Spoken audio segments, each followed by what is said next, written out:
So good morning, good afternoon, good evening. Welcome to Keio University Global Research Institute's Great Thinker series on our dialogues with Professor Lessig on broadly acceptable architecture for data governance after the global pandemic. My name is Daum Kim, a PhD student at Keio University, and I'm very excited to be assisting the moderation for today's event. This event was originally scheduled to be held this June as a symposium in Japan, but the event got canceled due to the current pandemic. But we're very happy still to have this opportunity to invite all of you across the world online to discuss about data governance during this time. First, please allow me to introduce Professor Lawrence Lessig. Professor Lawrence Lessig is the Royal Furman Professor of Law and Leadership at Harvard Law School, prior to which he founded the Center for Internet and Society at Stanford Law School and taught at the University of Chicago. He's also a founder of Equal Citizens and a founding board member of Creative Commons and serves on a scientific board of AXA Research Fund. Professor Lessig has received numerous awards, including a Webby, Free Software Foundation's Freedom Award, Scientific America 50, and Fastcase 50 awards. To start us off, let me now invite Professor David Farber, Distinguished Professor and Co-Director of Keio University Cyber Civilization Research Center, to give us an opening remark. Farber-sensei, the floor is yours. Thank you very much. Larry, welcome to the KGRI Great Thinker series. We, again, repeating what Dawn says, we wish you were here in person, but hopefully in the future you will be. The COVID situation has really changed the world in many, many ways, both in the use of the internet, in the results of it, the ability of medicine to actually operate internationally in creating new virus vaccines, etc. It's exposed some difficulties in the internet, dealing with privacy and other things. Also, as you are well aware, in the United States, the election has also created some interesting problems, which largely have been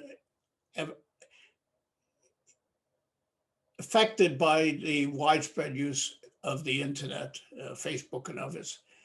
I'm not going to speak too long. You've gotten a good introduction by Dawn.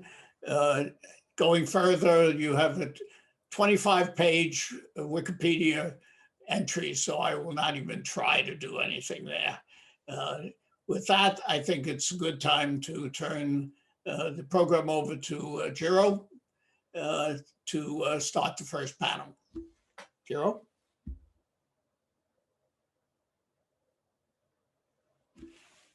Muted.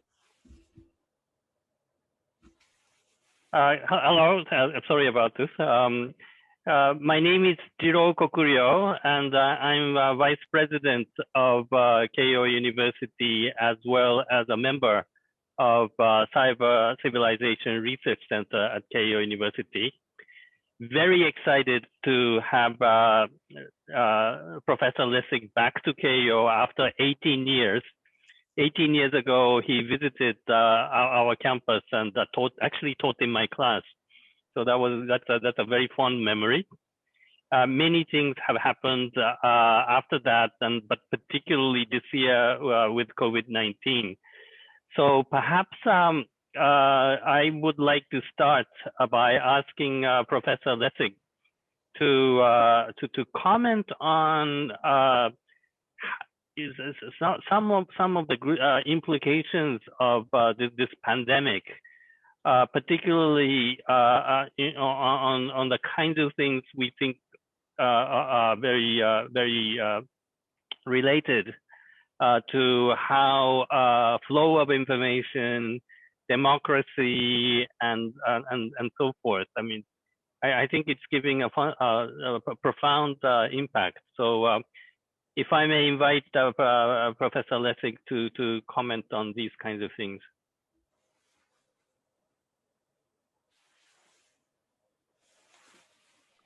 Professor Lessig, if you can Yeah, unmute. sorry. Very boomer-like mistake. I think there are two very different types of information flow issues that we have to think about.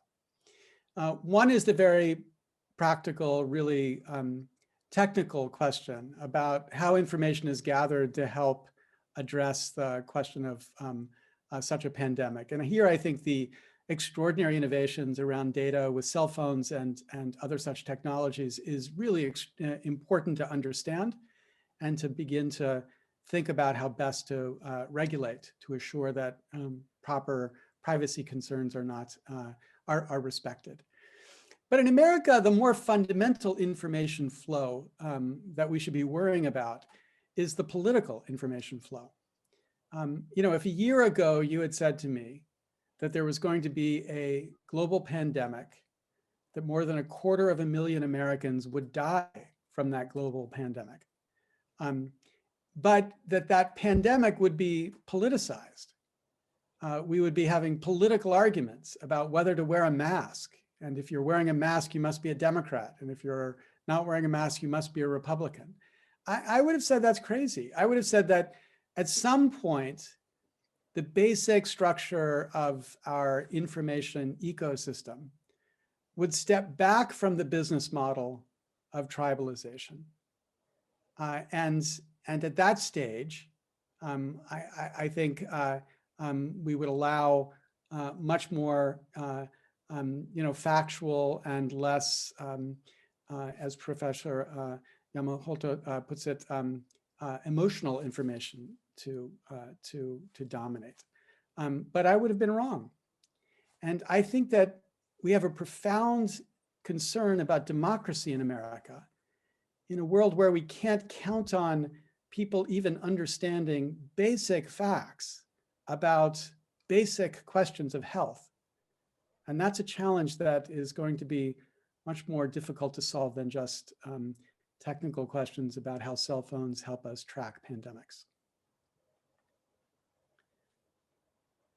Thank you very much. I think this issue of, I think you used the word tribalization, and so sort of the fragmentation of the society, and perhaps non-evidence-based emotional tendencies. I mean, these kind of things I think will be touched upon in panel 2, but certainly these kind of things happen. And now let me invite Jun Murai, who, Jun, I mean, you must have created internet thinking that everybody will talk with reason, and this information ecosystem is going to be a very democratic and very sensible one. But what's happening to you, in your view?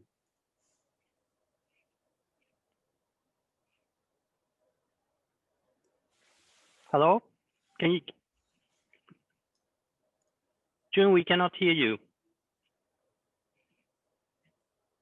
Technical failure. I think he's trying to connect his audio. I see.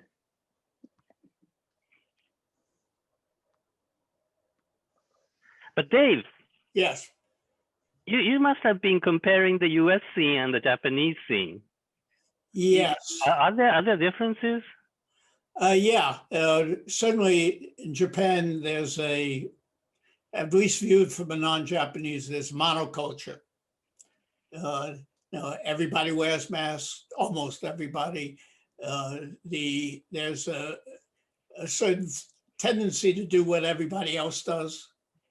And so it's, while there are, I'm sure, internal political differences viewed from an outsider, which I still consider myself to be, it's a very monoculture which has worries about the impact of a person on somebody else.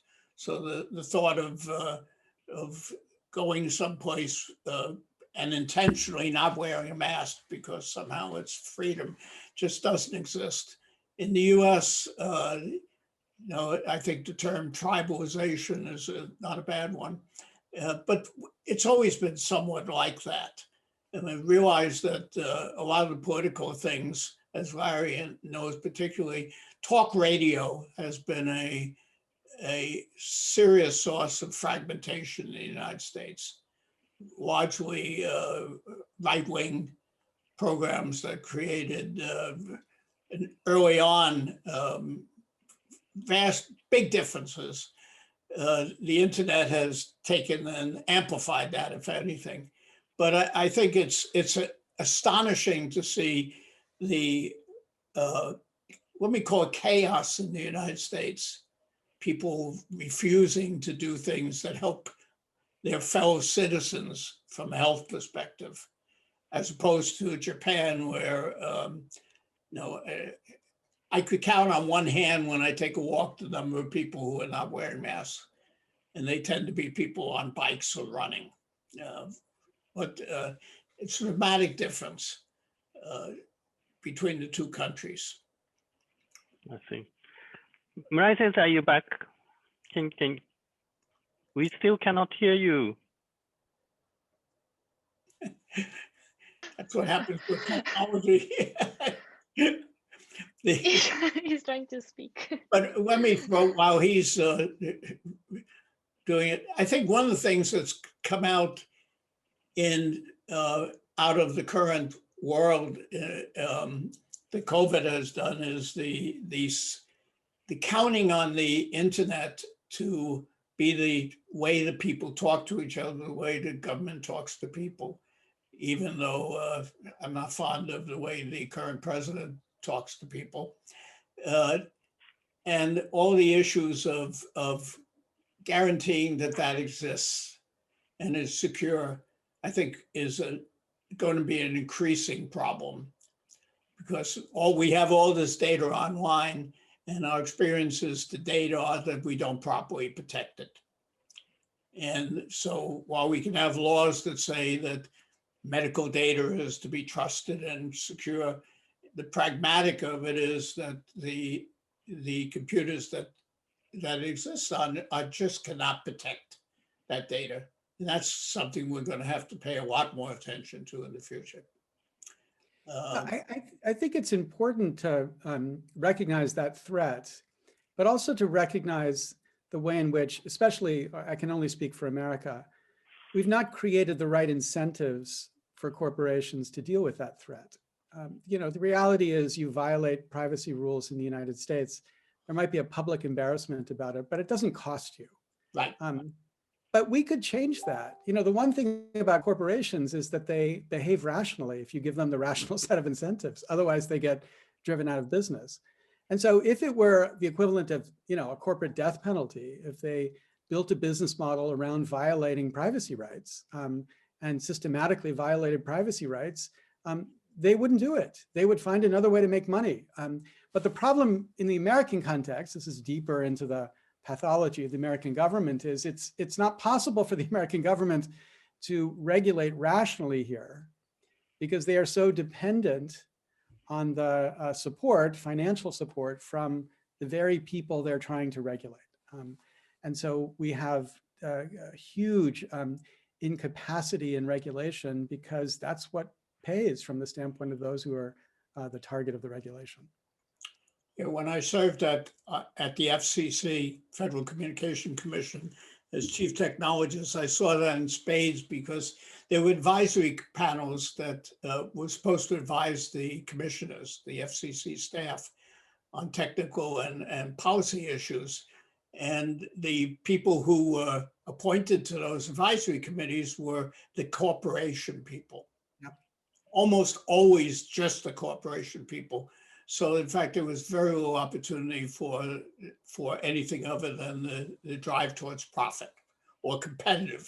Quite often there would be competitive activities. I think, Jun, are you back on? His audio. Jun? Nope. You're muted. You're muted. He's muted. Ah, Yay. okay. Okay. Finally, I'm sorry about this. Okay, so during the COVID, what I have experienced in Japan is big change during the, the big data generated from the entity docomo, for example, being used. We've been working with them for a long time. It's a private data. It's a very sensitive data. The mobile statistic information. So when the 50% of a share in this country, all over the nation, and the entity docomo, that data has been used in a public broadcasting channel like NHK with kind of excuses that this is the removing all the private data, and then we are using for the people's move. So that has been recognized in the expert and the professional, but this is very much a first time in the history that each person's private data is going to be used for the public good, and so in this country, this has been very much kind of resistance after the war. That when the government is using the private data, this is very risky space. And now the impact of the COVID-19, especially in Japan, it's going to be telling the different story. So the discussion here is that what's going to be the impact of this historical experience of people to recognize that the digital data and the private data is going to be to be used for the future of the society. So right. That's really what I recognize.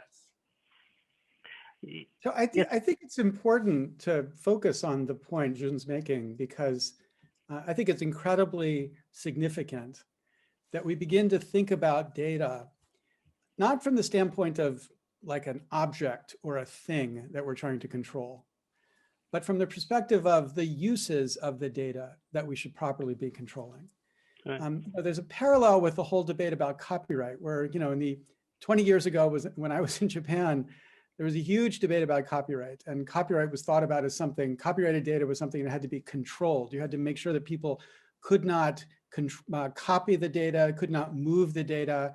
This was all content that had to be locked down as if in a safe.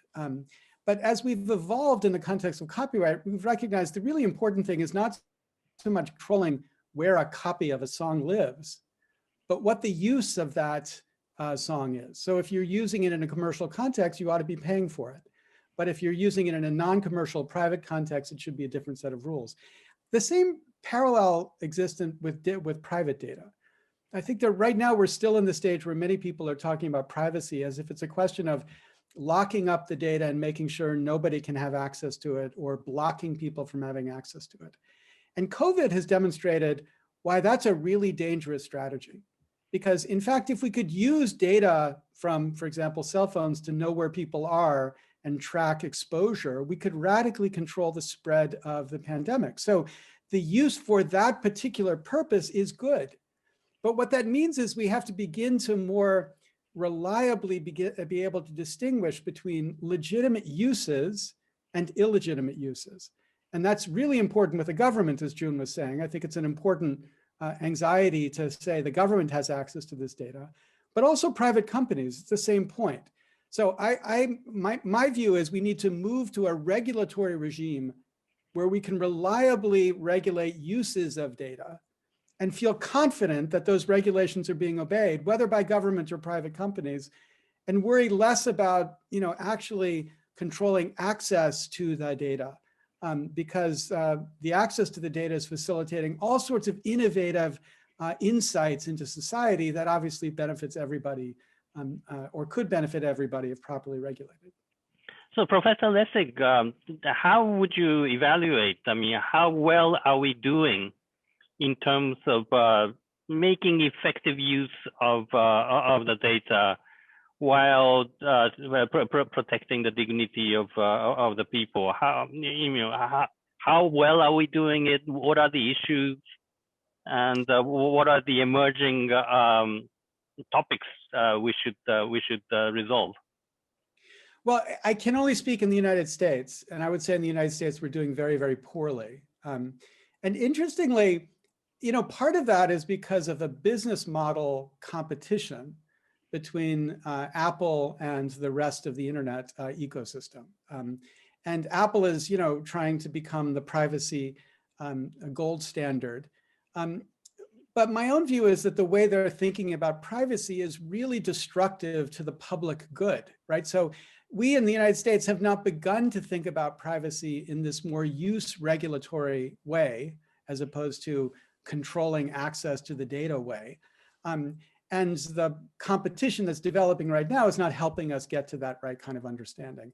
And we don't have public policy interventions that we have any reason to trust. I mean, part of the reason is what Dave Farber was just describing.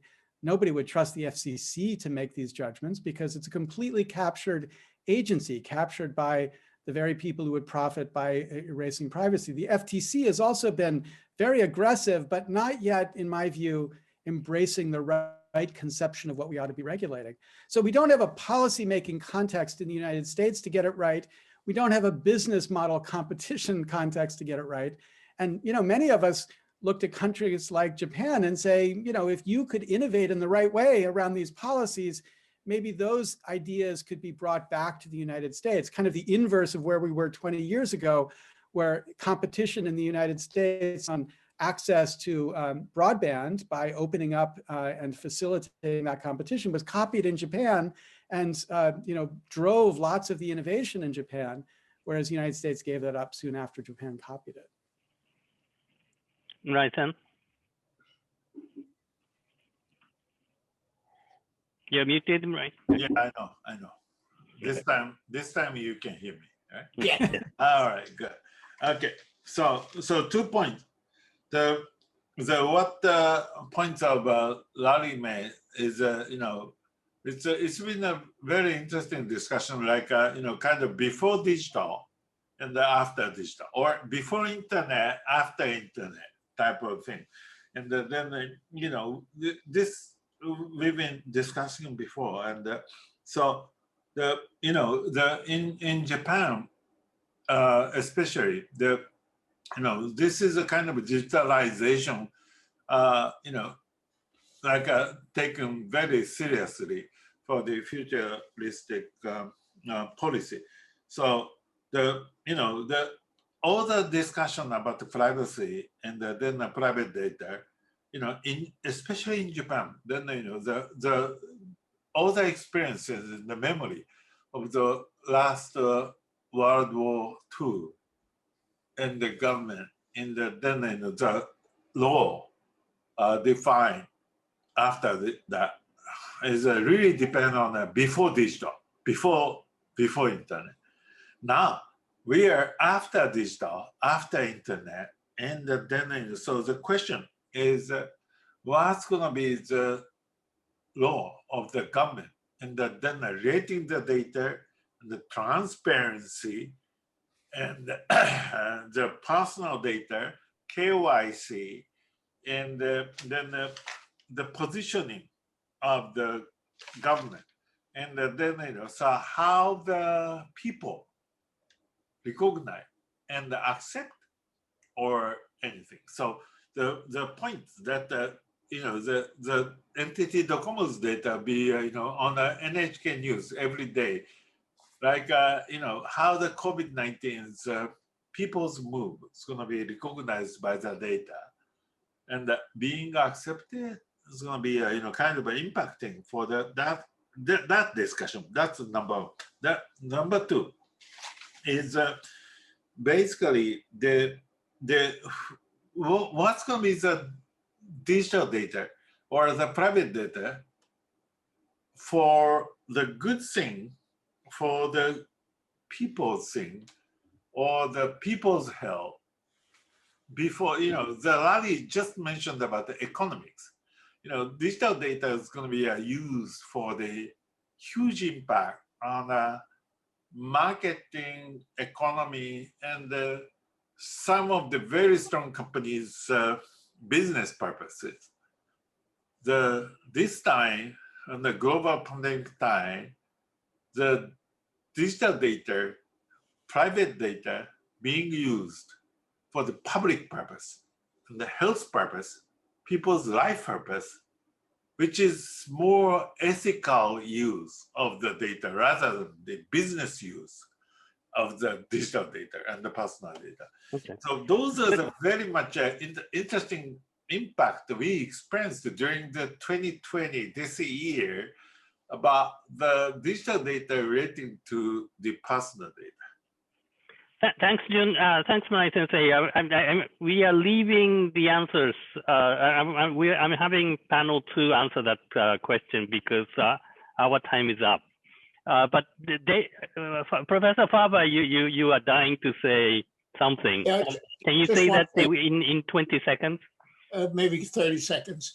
Okay. It depends on where you live. In the United States, there's a built-in distrust of government and commercial world largely. And so in order to get that trust back, it's going to be very difficult. And I think we have to build a lot of the mechanisms to establish that trust into hardware. As Larry said a long time ago, code is law. I'm going to say hardware is the protection. You have to guarantee as much as you can at the bottom in the computer. Otherwise, I'm not sure you can ever trust US government. One final comment for Japan. Maybe Japan should look at the United States and not go down the same paths that produced the nightmare that we have in the US. There's an opportunity to say, look at what they did. We shouldn't do the same. That's a strong suggestion. Thank you very much. So we have more questions and we answered them, but panel 2, I think, is going to answer all of them. So with that.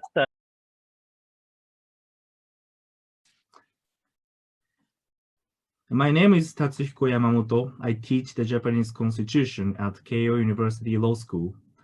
I am also the Deputy Director of the Keio University Global Research Institute, KGRI, which promotes the globalization of the university and interdisciplinary research. I am very pleased to meet you today, although it is online. Your writings have been a significant influence on me. I'd like to take this opportunity to discuss the following 2 topics with you.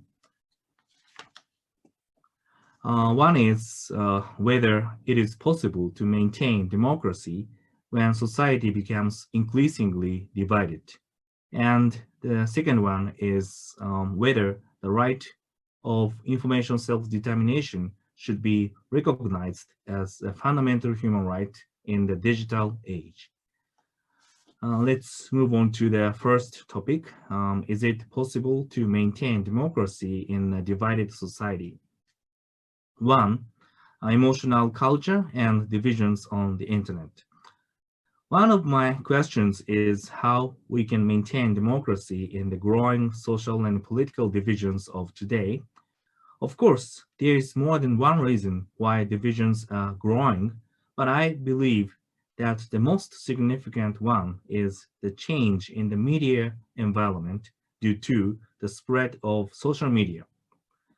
For example, unfiltered, naked emotions pour out as speech on Twitter and other social media. They seep into public spaces without being filtered by professional media organizations. In the past, we used to share naked emotions only in the domain of public networks, such as between family members or friends, and they rarely flowed into public spaces. With the increasing presence of social media, I believe that the current media environment has become more a place for emotions than for speech. This emotional network is embedded into the media environment by the business model of platforms that trade on the user's attention, which they attract by providing fascinating content. That is the attention economy. This is because in such an environment, the question of how to stimulate the user's emotions and keep attracting their attention becomes important. Two, from the market of ideas to the market of stimulants. As a result, the media environment is transformed from a market of ideas where ideas compete on the basis of their content to a market of stimulants where platforms compete to find ways to stimulate the user. Also, as social media analyzes the user's personal data collected through this business model and begins to curate a feed of content selected to give the user the strongest emotional reactions, the user's emotions will be further stimulated by doing so. This is expected to exacerbate the problem of echo chambers where people's ideas become extreme as they connect only with those who share the same feelings and sensitivities. It is generally believed that the following 2 points are necessary to maintain democracy. One, to be exposed to the views of others. And two, for we the people to have collected shared experiences. However, is this possible in the media environment dominated by an emotional culture and in a situation wherein divisions are worsening due to the market of stimulants? I think that the American people overwhelmingly believe in the rights of the First Amendment, that is, the idea that freedom of speech is comprehensively protected and the government shall not intervene in the market of ideas. However, should we continue to maintain such an idea called the free market of ideas? Japan has also taken a similar stance under the influence of American legal culture, and the Japanese government has stayed away from the market of ideas as much as possible. However, I feel that this principle should be partially revised to maintain democracy. Of course, there could be many ways for the government to intervene in the market of ideas. For example, the government could regulate the prediction of users' political tendencies, political profiling, or the prediction of their emotional and psychological tendencies, psychological profiling, to reduce the echo chamber effect. Or the government could request social media services to voluntarily make adjustments to their algorithms to redress the market of stimulants and revive the market of ideas. Do you think the current laissez-faire attitude toward the media environment should be corrected? If you do, what approach do you think would be appropriate? 3, democracy and opening up the market, democracy and opening up the media environment. I would like to ask you about another more essential point. Historically, every nation has expanded the right to vote.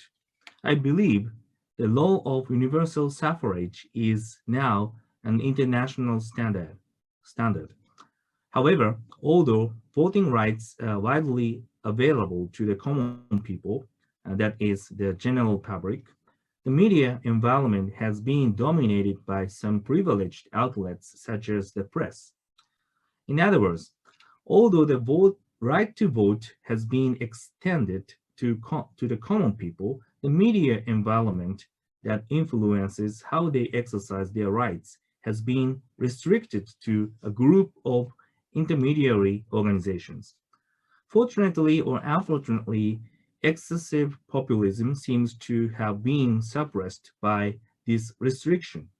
However, as social media becomes more popular and anyone can share their opinions in the public space, the media environment is becoming more open to the common people, and the public space is at risk of being swallowed up by the emotional culture.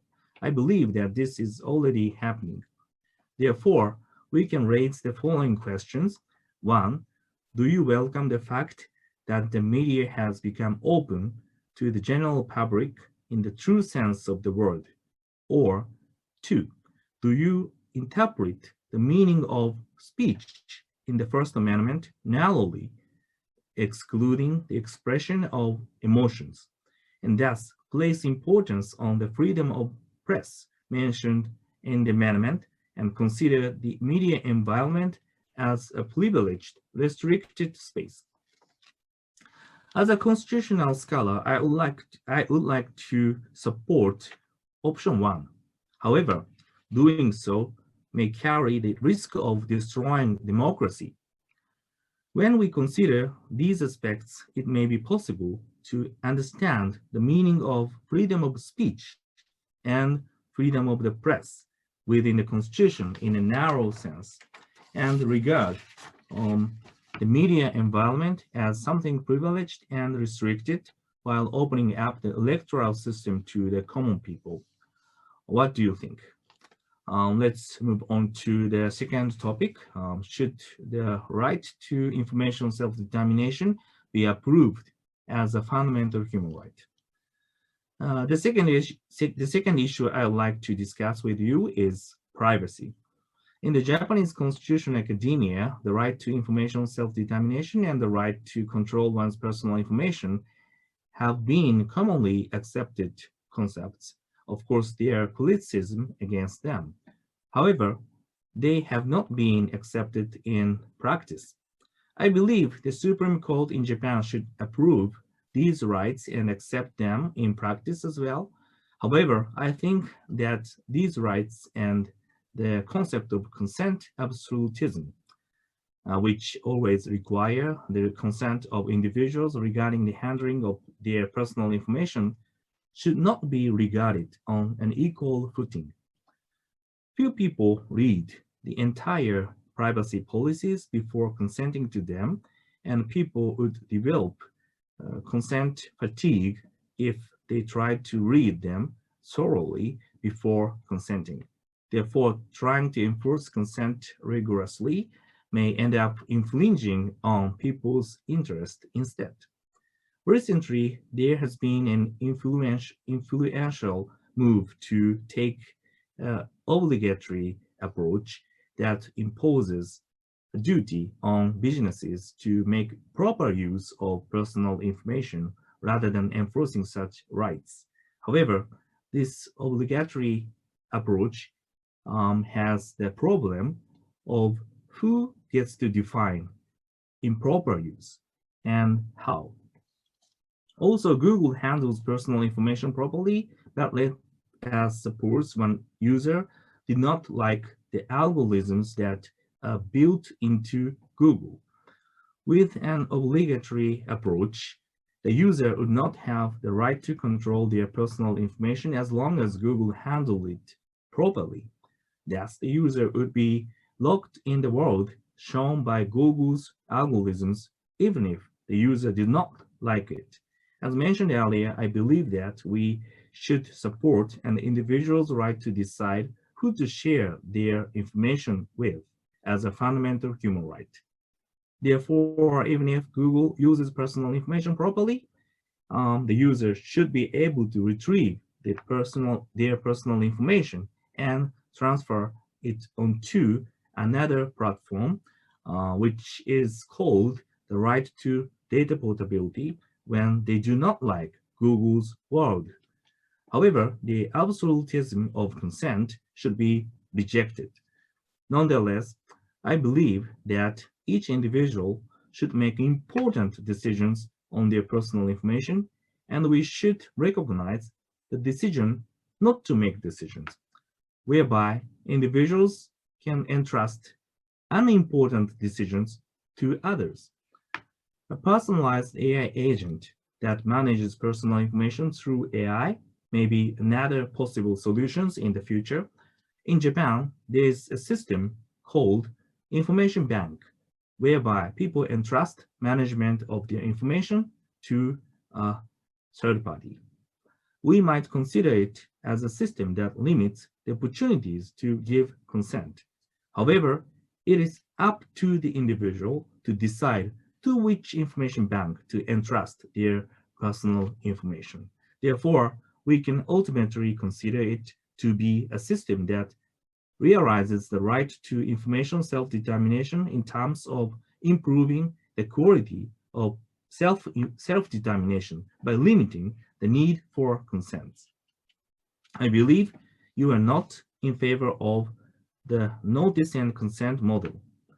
Would you go even further and reject the idea of the right to information self-determination?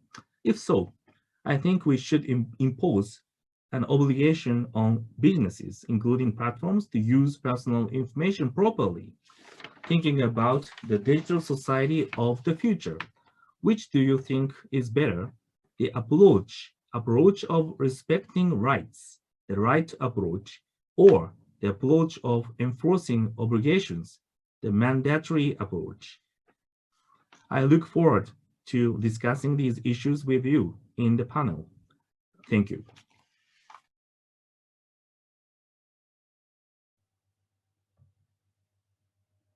Hello, I'm Takehiro Ohya from Keio University Faculty of Law. This is my video message concerning this question, how we can manage the information environment in this age and its implication to the problem of democracy. Since my major is legal philosophy, I'd like to start from the most fundamental question in moral philosophy. That is, why be moral, or why not be egoist? The parallel in the philosophy of democracy is, why democracy, to which we need to answer in this age with many problems occurring along with democracy as populism or fake news. The classic answer will be of John Stuart Mill, based on the diversity in the conception of good. Everyone has his own objective in his life. No one knows better. Thus, to leave as much liberty for everyone will maximize his happiness, result in the largest happiness within the society. Here we find the marriage between liberty and happiness. This word, marriage, is pronounced this way in Japanese, of course derived from French word mariage, equivalent to the marriage, to express some harmonious relation as some cheese and wine. Anyway, in this view, the core function of democracy is sought to be in the aggregation over every citizen's will, or making a simple sum of them justified as a maximization procedure. In recent decades, however, we need to doubt this premise. Can everyone surely know his own conception of good? If not, or if we are easily misguided by false information, the foundation of democracy, that is, the self-decision of everyone, couldn't be solid. Curiously enough, on this point, both American tech giants and undemocratic Chinese government seem to stand on the same position. Each individual is no more trustworthy, thus needed to be actively guided or supported from outside. The difference resides in who helps. Private companies in the US, the national government in China. But their message is clear. Do not believe in autonomy. Everyone needs to be supported, helped, or controlled based on the aggregation and calculation of the whole public, largely utilized AI technologies. We should note here that some Western scholars gradually started to persuade us of the necessity of paternalism. Professor Cass Sunstein has been a good example to propose his own version under the name of libertarian paternalism, in which he eagerly provided external help, actively utilizing our bias in deciding our action on one hand, while insisting to respect every agent's free decision on the other hand. The same tendency could be found in the recent thoughts given from Professor Luciano Floridi under the name of tolerant paternalism. Although both have been showing respect to the basic values in the modern society like autonomy or free will, it also must be true that they try to open the door to the pathway. On the end of it, the Chinese government awaits, smiling. It is digital Leninism, Professor Sebastian Heilmann called. The current Chinese government is not, or at least not just, a despotic or totalitarian regime. It is well known that they are seriously caring for the objective data as economic growth rate or GDP, reflecting their citizens' well-being. They are eagerly working for improving their society, but never depending on election or public opinion expressed intentionally. Their governance is better considered as the digitally upgraded Leninism, taking care for their citizens by prefetching their desire to realize them without the citizens' own deliberation, decision, or action. It relies on total paternalism, as Lenin himself decided to stand for the revolution without support from the majority in society in his age. This is where Europe seems to propose another solution, it seems to me, to strengthen the legal power of citizens to control over their own information. The right to erasure, the right to data portability, or whatever. The question, though, will be the feasibility. Legal powers need to be activated intentionally and willfully by certain person. But the fact that the average person came to lose such capacity to decide what is his own goal and what is the best way to achieve it was our starting point. If so, how can we expect them to realize their own legal powers? Where is the way out? My proposal is that there would be two directions needed to be investigated to solve this problem. One will be to organize or unite individual persons to form intermediate steps to connect between citizens and society. Political system, typically the election, is in fact not at all as a flat glass window, but a kind of lens to focus or distort the images of the general public. The different electoral system will bring us a different outcome, as is shown in many comparative political studies. It's not at all a simple aggregation as it's premised in the marriage view. This point will lead us to the idea raised by Professor Jeremy Waldron, termed as the political theory. Another will be for each individual to utilize AI technologies to support his own decision. This idea, for instance, has been proposed by Professor Hiroshi Nakagawa in Riken Institute of Japan as a personalized AI agent. In case every citizen can own his data and rest it to be utilized by his own AI agent to provide proper advice for him. Is there anything wrong with his autonomy? Or at least any difference from the situation where he was supported by a human butler, someone like Jeeves?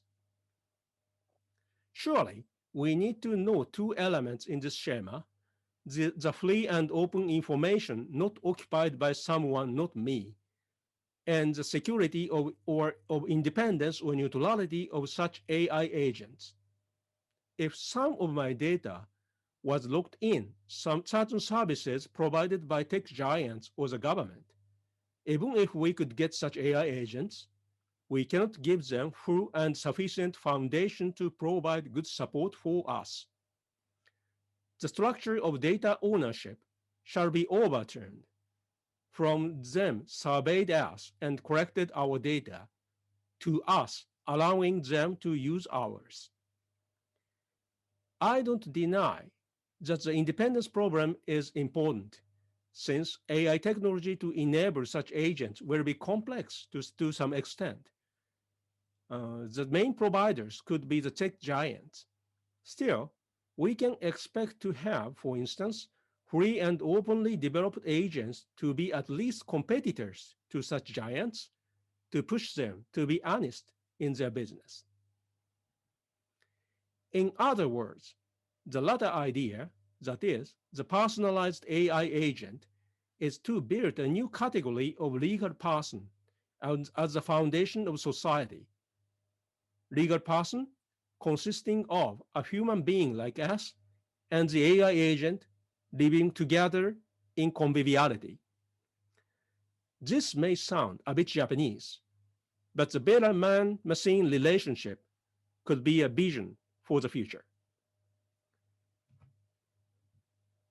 Thank you very much for listening.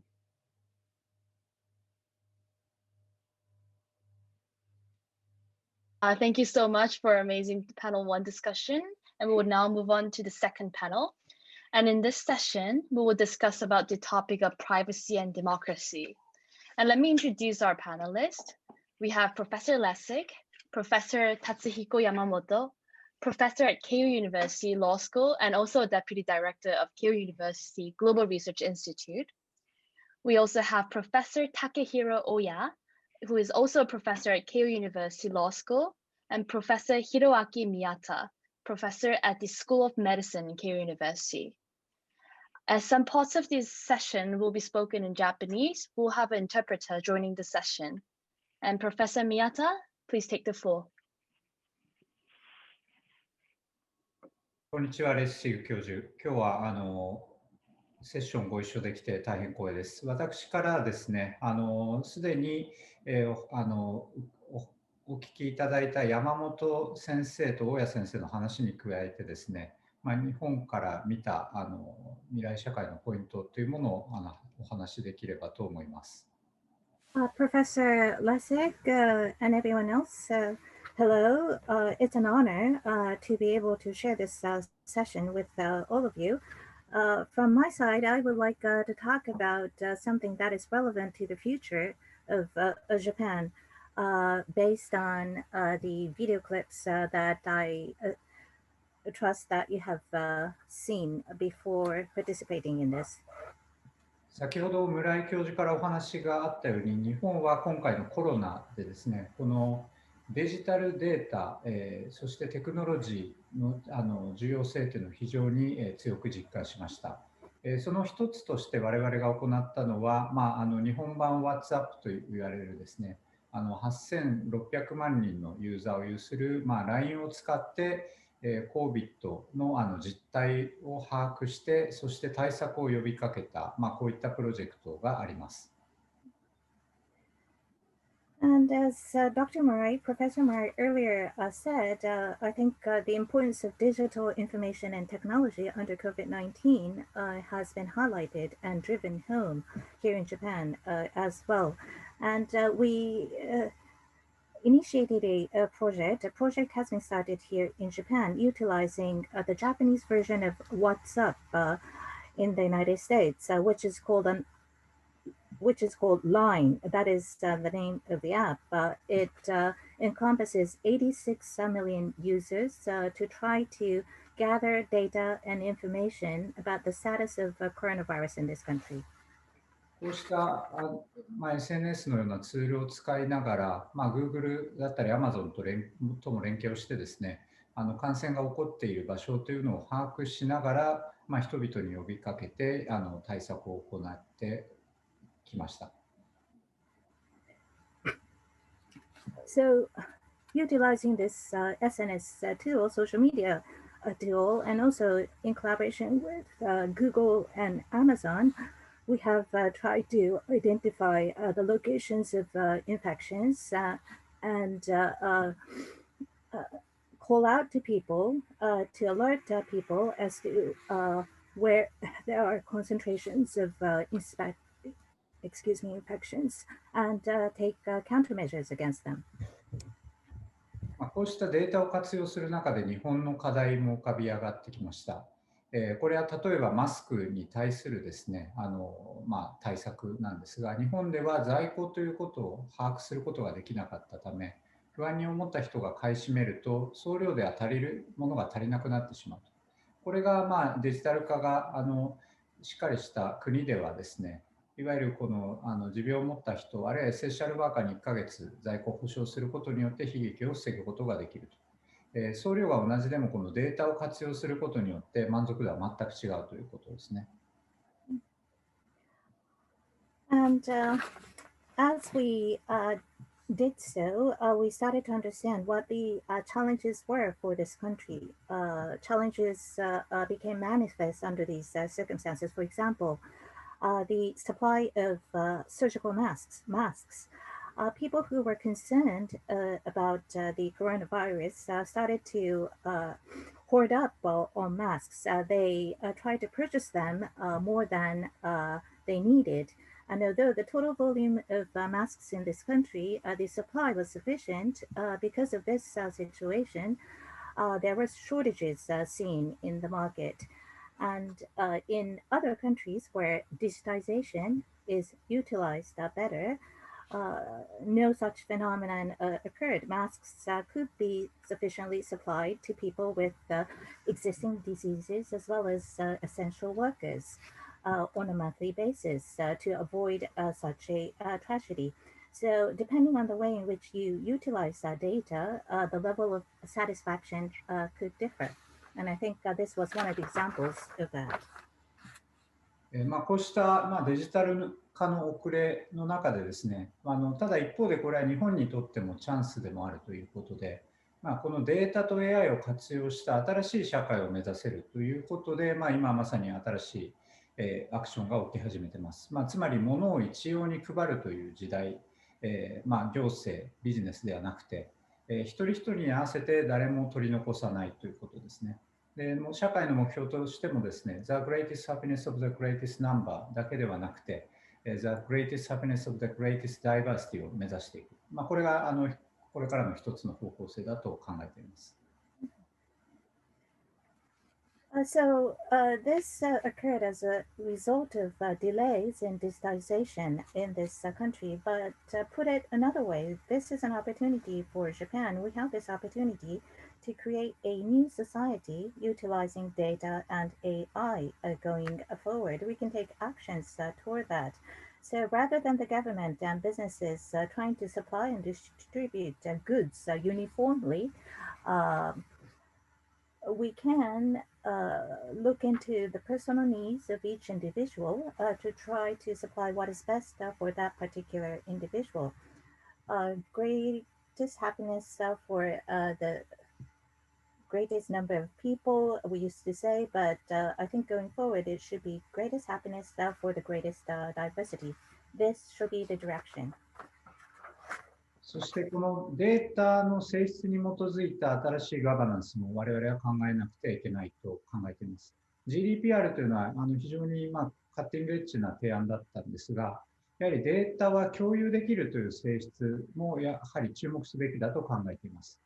つまり石油であれば使うとなくなってしまうので、それを取り合う、競争がルールだったんですが、データは1人の患者に1万人のデータを足すと1人もより健康になり1万、10万、100万と全体もより良くなってくるので、いかにこの共有するか、こういった性質の中でガバナンスを考えていくことも我々大事だと考えています。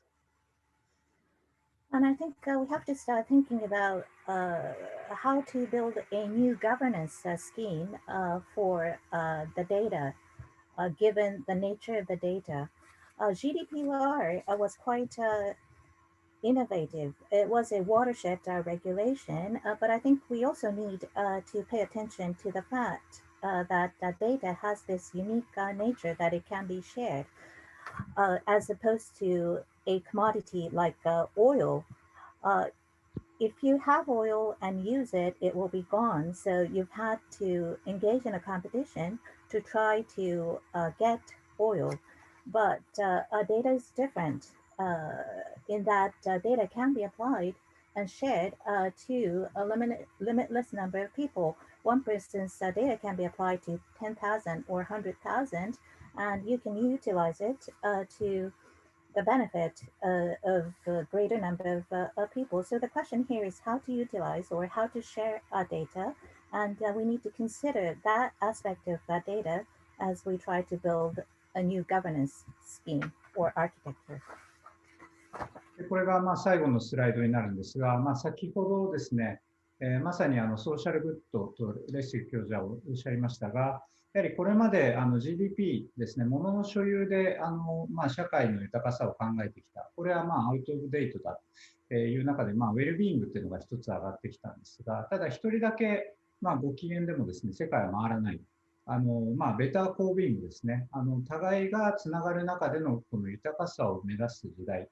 という中でですね、やはりこのデータをこの社会のベターコービングの中で使っていくと、こういうようなフェーズに差し掛かっているのではないかと。これがまさにこの SDGs ですね。命消さないという目標から命が輝く。こういった社会にこれからシフトしていく中で重要な目標の一つになるのかなというふうに考えています。This is going to be my last slide. Professor Lessig earlier mentioned about social good. In the past, we were concerned about or obsessed with GDP, who had more goods or material wealth.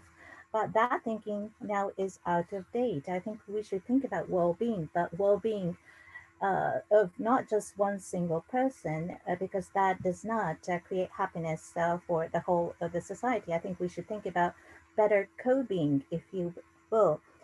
We should think about others, a bond with others as we create this better co-being, and data should be utilized in that context. I think we have come to a time where we need to start thinking about that.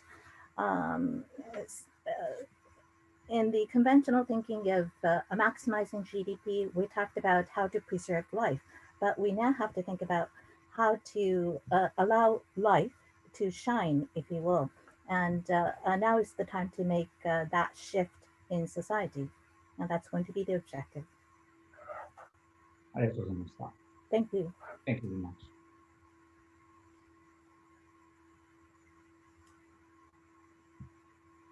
very much. You're 先生、ミュートになってます。You're on mute, sir. Sorry about this. この後、レスグ教授に、事前にご覧いただいた、山本教授、大谷教授の、話も含めて、リスポンドしていただきたのと思いますが、その前に、これをご覧になっているオーディエンスの方、チャット画面でもし質問等がありましたら投げ込んでいただけたら、もし時間があったら、多分時間切れしそうですけども、もし時間がうまくあったら、拾い上げて、質問しようと思うので、使ってください。Now, we're going to ask Professor Lessig in a moment to respond to what Professor Miyata just talked about, as well as to the video clips that were prepared by Professor Yamamoto and Professor Ohya. But before that, I would like to ask the members of the audience to jot down questions in the chat box if they have any questions. If we have time, we may be able to entertain some of them, although I'm afraid that we may run out of time. それでは、レッシグ先生、みんな思いは一緒でデータを活用したいんだけれども、それを具体的にどういうガバナンスルールで、レギュレートしていけばいいのか、ここについての考え方、ご意見等あったらおっしゃってください。So over to Professor Lessig, I think we all share the same thought. We want to utilize data in the best possible way, but specifically in terms of governance rules and regulation, how should we go about doing so? If you have any views, you can share with us, please. Yeah, I'm struck by the commonality among our different perspectives about how to think about this problem. この問題に関していろんな視点からお考えいただいているわけですが、その共通性に実は非常に感銘を受けています。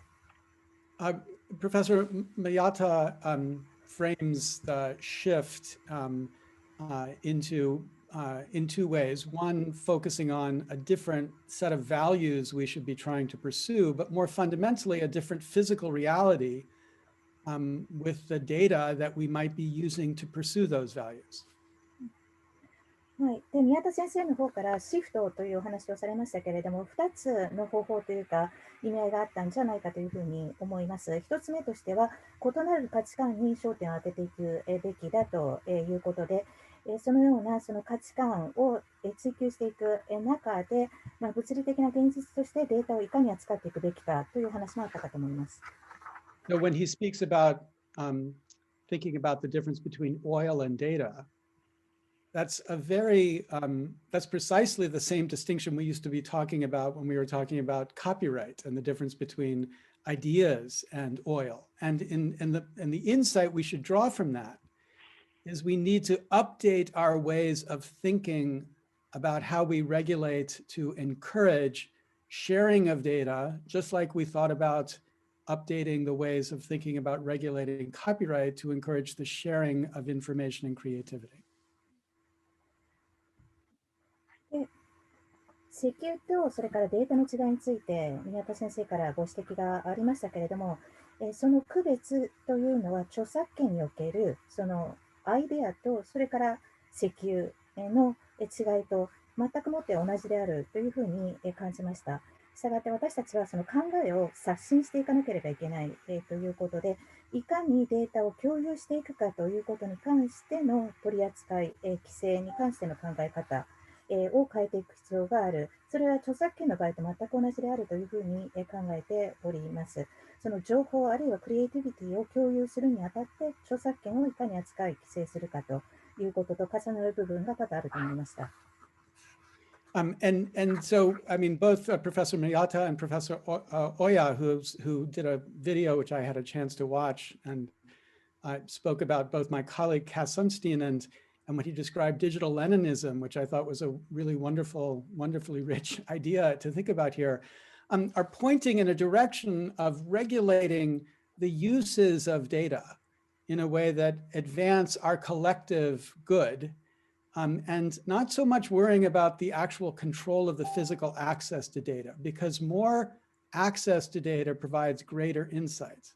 The key, though, is trust. で、宮田先生の話に加えて、山本先生、大谷先生のビデオも見せていただきまして、そのビデオをキャス・サンスティーンとともにいろいろと話したりしたわけですけれども、デジタルレイニズムというようなお話もありまして、非常に興味深いものがございました。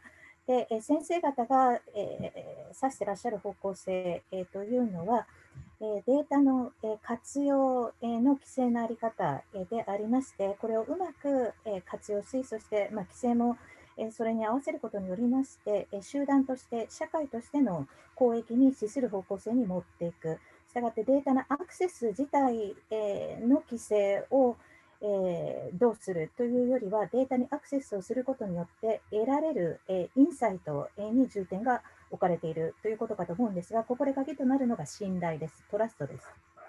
Just one more thought then on trust. I mean, this is both the point that Dave Farber and Professor Murai were emphasizing. We move into a world where people have access to this extraordinary amount of data. We have to build infrastructure to give people a reason to trust how that data is being used, both by the government and also by private researchers.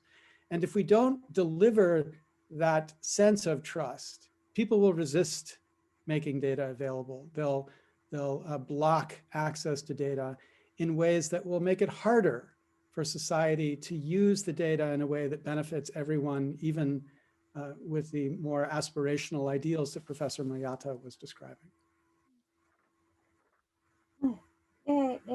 この信頼に関してもう一つ申し上げますと、先ほど、ファーバー、先生、それから、前先生が、おっしゃいましたけれども、大変な量のデータにアクセスできる世界に現在はなりました。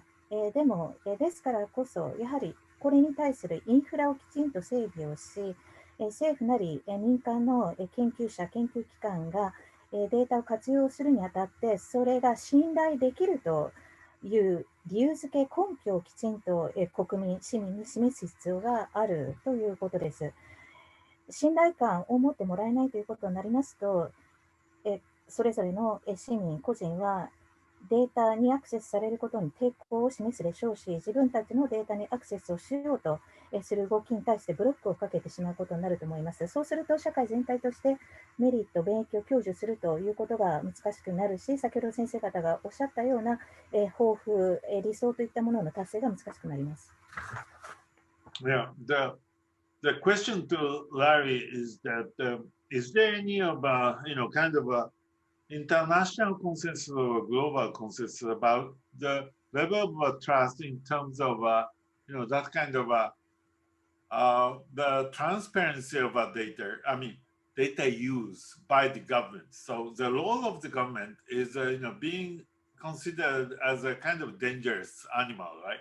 I mean, government is always the many of the people around the world, in a certain level, that thinking that the government controlling the data is a dangerous thing. But during the COVID-19, we have recognized a certain level of use of the data in a public space for the public good might be good. I mean, even for the personal related data. And so of course the transparency. Murai-san, Yes. be kind to the interpreter. はい。では、ちょっと一回、はい。レッシグ先生に質問ですけれども、この信頼性の水準、レベルに関して国際的なコンセンサスはあるんでしょうか。政府によるそのデータの活用ということですけれども、データの透明性をいかに確保するか、信頼性のレベルをどう考えるのかということに関してのコンセンサスはいかがでしょうか。やはり世界におきまして、政府がデータをコントロールするというのは危険ではないかというふうに見られる向きが多々ある中でどうでしょうか。でもこのコロナ禍にあっては、個人的なデータであったとしても、データを活用することで、公の場であれば公益に資するということが分かってきたわけですので、いかがでしょうか。So my question basically is that could we have the international or global level of a consensus about kind of that kind of transparency or the common understanding among the government agency and or regulations, rules to set up on this space, and where the space gonna be to discuss about that. はい、で私の質問としては、したがってこうしたデータの取り扱いあるいは活用の透明性に関して国際的なあるいはグローバルなコンセンサスの醸成はしていけるかどうか、ということです。政府、機関、がどのようにデータを使うのか、その規制あるいはルールの在り方に関して共通の理解を醸成できるか、そして、またそれを議論する場としてどの場を使えばよいのか。I mean, I think the first point to recognize is that we actually can't trust all governments to the same extent. まず1点目の認識としては、政府に対しましては同じレベルで信頼できるかというと必ずしもそうではないということです。Even in the United States, when you see government officials being fired by the president for doing their job, you can't trust that they will do the job according to the law for fear of the retaliation by the president. 例えば、米国のような国ですら、政府の役人が、職員が、その仕事をきちんと行ったというだけで大統領によって罷免をされてしまう、という、そういう時代です。そういたしますと、やはり、報復を恐れることになるわけで、法律通りにきちんとでは政府が機能してくれるかというと、必ずしも信頼できない。But if we could trust the government, I think we can identify basic principles. So here's one. If a government or a private entity is to have access to this big data to use for the purpose of some collective good, They just must commit not to penalize the individual who has made that data available. はい。でも、まあ、政府が信頼できるという前提であるのであれば、いくつか基本原則を特定することはできるんじゃないかというふうに思います。例えば政府とか民間の組織、企業等がビッグデータにアクセスをし、そしてそれを公益のために使うということであれば、そこでこうした政府機関や民間組織がコミットしなければいけないのは、そのデータを拠出してくれた、提供してくれた個人に対し、何か不利益にならないようにするということにコミットをすると。So here's a very specific example. Obviously, tax fraud is a very important problem in every government around the world. And obviously, you could use cell phone data to build an analysis of who's committing tax fraud. But if you're accessing cell phone data for the purpose of controlling the pandemic, you should not be able to use it for the purpose of identifying tax fraud. And people should understand that to the extent their data is available, it's not going to be used to make them worse off. It's only going to be used to make them collectively and individually better off. 例えば具体的な例なんですけれども、税金における不正です。これは各国の政府にとって重大な課題であるということは事実です。で、もちろん、携帯電話のデータを活用することによって、では誰が税金の不正を行っているのかということを分析、あるいは特定することができたとして、でも、パンデミックに関しての情報収集をするために携帯電話のデータを使うのであれば、その同じデータを使って誰が税金の不正を行っているかということを特定することには活用するべきではないということです。したがってデータを活用するのであれば、その人にとって不利益にならない、これ以上不利益にならない形にするべきで、あくまでその個人ないしは集団、社会としてプラスメリットになるような方向で使うということです。はい、このプリンシプル原則っていう点について、山本教授がビデオクリップの中で、同意の原則っていうことが、どれくらい大事、これ、実際にプラクティカルなものなのかどうか、という点について、問題提起をしてくださっています。Well, with respect to principles, Professor Yamamoto, in his video clip, posed a question with respect to the principle of consent. How practical could this principle be? He is posing this question. 山本先生、これ、その点、もし、ご自身の言葉で、質問していただいて、これとても大事だと思うんです。どういう原則に基づいて、データを活用可能にするのかっていうところだと思うんですが、論点補強していただけますか？ So, Professor Yamamoto, if you could rephrase the question, if you will, in your own words. I think it's a very important aspect or perspective. Under which principles are we going to make the data available for good use? はい、山本です。今、ご指摘いただいたように、ビデオの中では、同意絶対主義というんですかね、つまり同意というものを絶対視するような考え方については、ですね、日本でも批判が出てきているというお話をしました。ですので、同意絶対主義というのは、私自身も問題なのではないかと思っています。ただ他方で、じゃあまずここまで。はい。Well, Yamamoto speaking, thank you very much. I did talk about that in my video clip. Making the principle of consent absolute is something that is being subjected to criticism here in Japan as well. And I do also see that as being problematic myself. But then on the other hand, よろしいですかね。はい。他方で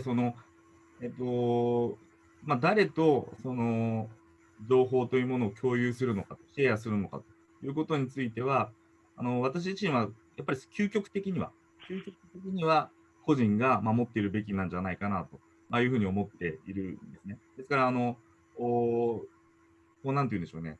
同意絶対主義という考え方と、その個人がその誰とシェアするのかということを、自分で決めるということには、違いがあるんじゃないかなというふうに思っていて、その個人でその決めるということについては、僕は基本的人権として捉えるべきかなというふうに思っています。But then, on the other hand, who are you going to share your information with? I think it ultimately should be that particular individual for himself or herself to decide with whom to share their information. So I think there's a difference between the two, making the principle of consent absolute and the individual determining for themselves as to how and whom to share their information with. はい、レシグ先生のお考えがお伺えればなと思います。Professor Lessig, any thoughts on that, please?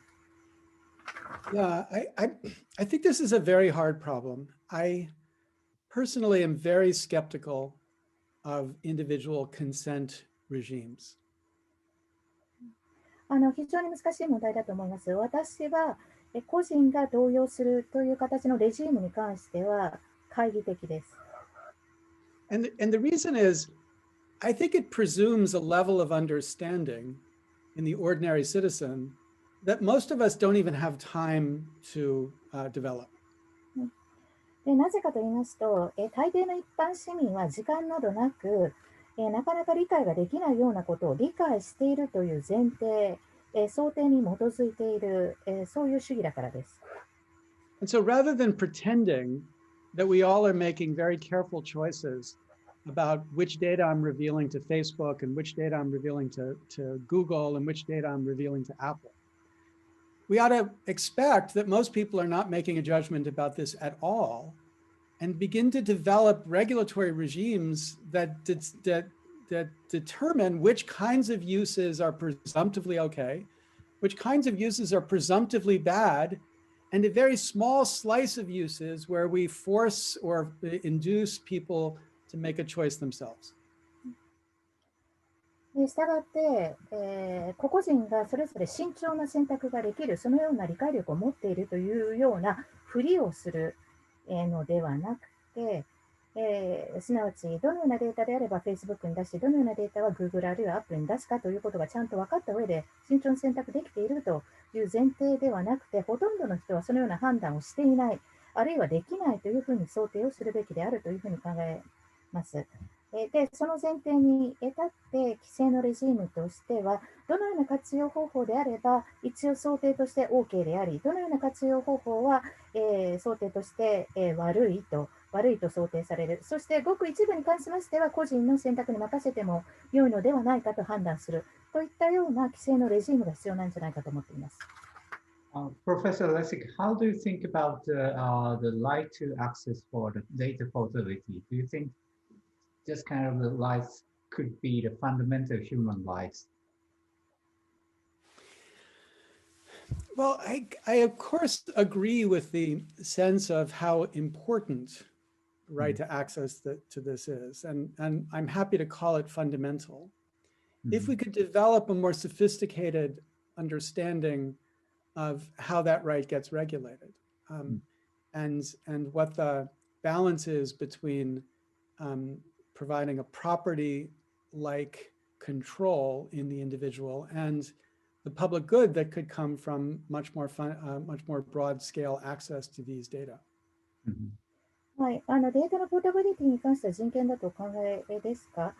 もちろん、データへのアクセスの権利というのがいかに重要かということを考えると、基本的な権利であるというふうに呼んで、私としては良いんじゃないか、構わないんじゃないかというふうに思っていますけれども、そのような権利をいかに規制していくのかということに関して、高度な理解が醸成できれば、そういうふうに言うことができるし、また、まるで自分の財産のようにコントロールできるというふうに考える考え方と、そして公益のためにより広くデータにアクセスを許すべきだという考え方の間にバランスが取れれば、そういうふうに考えていってもいいんじゃないかと思っています。よろしいでしょうか。はい、どうぞ。山本先生、どうぞ。すみません。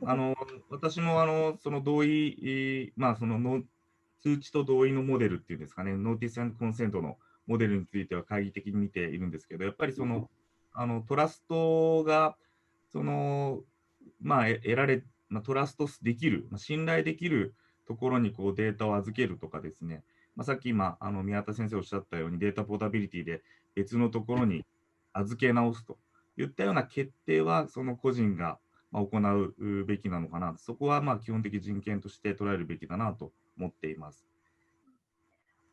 Yes, I'm also skeptical about notice and consent model. And so data perhaps can be reposited in a place where there is trust. Or, as was mentioned in terms of data portability, you may be able to shift and transfer the data from one place to another where you think there is a trust. And I think the right to do so is a fundamental right for the individual. ここでexcuse me. Do you want to respond, Professor Lessig? Yeah, I want to just emphasize, I completely agree we should think about it as fundamental. And what that should mean is presumptively the data is owned by an individual. But there's an overlay of regulatory enabling that, that we have to develop a more sophisticated way of describing. And I think that's the challenge. We've got two very different models that are competing philosophically here. はい、それが基本的である、ということに関しましては、全く私も同感でありまして、そういうふうに考えるべきであるというふうに強調を改めてしたいというふうに思います。したがってデータというのは個人が所有している、という想定前提で、進めることはできると思うんですが、それに重なってというんでしょうか、規制がある、わけでありまして、それをいかに可能ならしめるのかということに関して、どのようにコードで洗練された説明、理由付けを作っていくのか、構築していくのかというのが課題ではないかというふうに思っています。と言いますのも、2つの相入れない、あるいは競合する理念があるからです。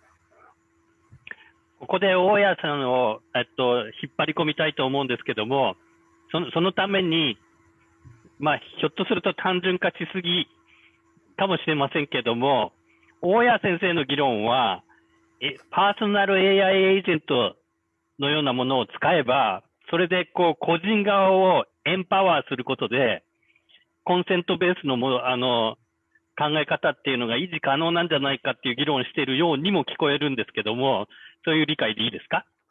Yeah, Professor Ohya, let me involve you here, and perhaps I may be oversimplifying your argument, but I believe Professor Ohya talks about the benefit of creating a personal AI agent to act on behalf of the individual. With a personal AI agent, the individual can be empowered, and thus the consent-based model can be maintained and become functional, correct? ミュート。You're on mute. すみません。まずその通りです。まずレシグ先生の、規制はデータへのアクセスではなく、データの利用法のレベルで考えるべきだという考え方に完全に同意します。というのは、これは特に日本の場合、データが散在している、スキャッターしていて、アクセスできないことがパンデミックのような状況に対応するための大きな問題になっているからです。That is exactly right.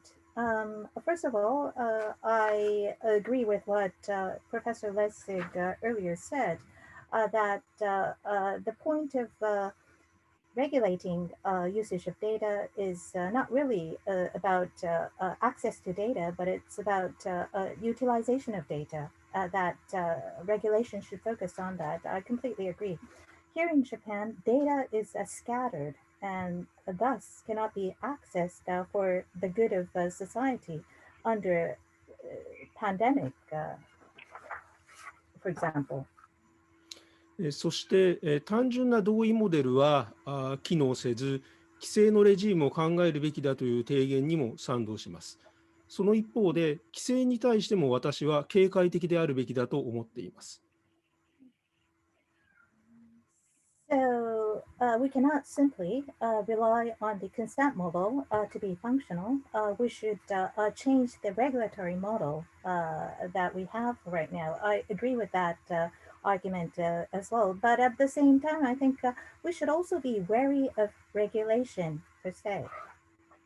というのは、パンデミックの対応は情報のいい利用法だと我々は考えがちですが、公衆衛生というのは古典的に個人の自由や自己決定に、衝突するものだというふうに理解されてきたからです。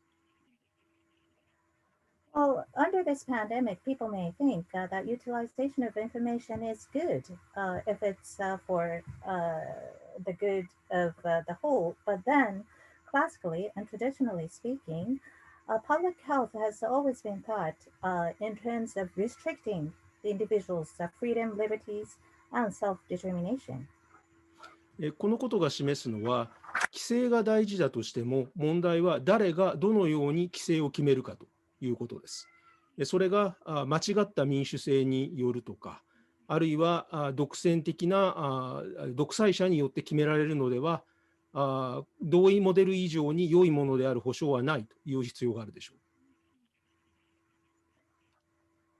So what this indicates is that regulation, of course, is important. But the question here is who's going to formulate the regulation and determine and implement it? How? That is the question. If regulation is determined by the wrong type of democracy or a dictator, then there's no guarantee that it could be better than the consent model. そこで私が申し上げたのは、同意といったときに、この一人のホモ・サピエンスとしての私の同意ではなくて、例えば AI にサポートされた私の決断であるとか、私たちが団体を作って議論して決めた同意というものを複層的に多層的に考えていくことができるということです。So when I say consent, it doesn't necessarily mean consent that I, one single Homo sapiens or human being, is providing. Consent is based on the following thinking. I could make a decision with the support of an AI agent, or we can form some sort of organization or a group to have these discussions and arrive at a conclusion. And that could also be added as one layer.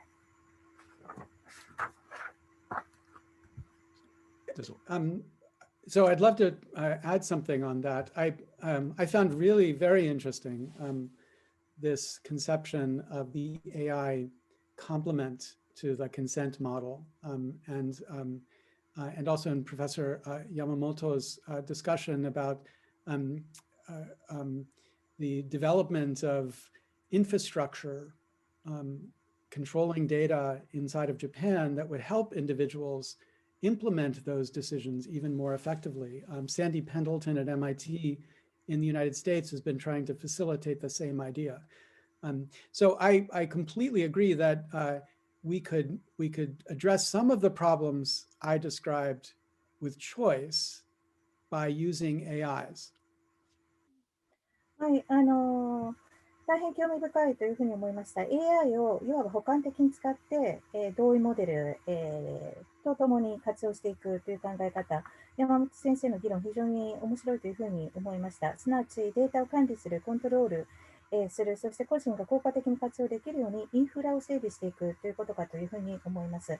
MIT のサンディ・ペンドルトンも同じような考え方を持っているということで、選択によってそのように AI を活用して進めていくということが可能かもしれないというのは全くもって同感です。But I still believe we have to radically constrain the range of issues over which choice needs to operate. Because even with AIs, people just have no understanding of the kinds of choices they are making. はい、それでも劇的に、では、選択の対象とする課題や問題論点を、どれに絞るかということに関して、その範囲は劇的に絞っていかなければいけないと私は考えています。AI を使ったとしても、その選択肢はどうなるかということに関して、大抵の人は全く理解していません。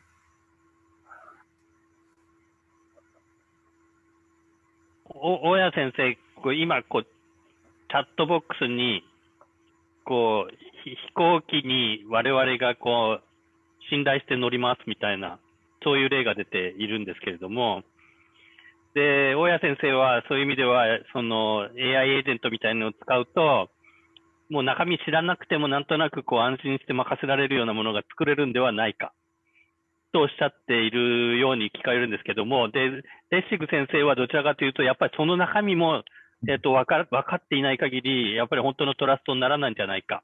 そんなことをおっしゃってるような気がするんですが、僕ちゃんと問題を、ちゃんと定式化できてるかしら。Professor Ohya, here in the chat box that I'm looking at, there's a question raised about an analogy of an airplane. We all trust the airline when we board an airplane.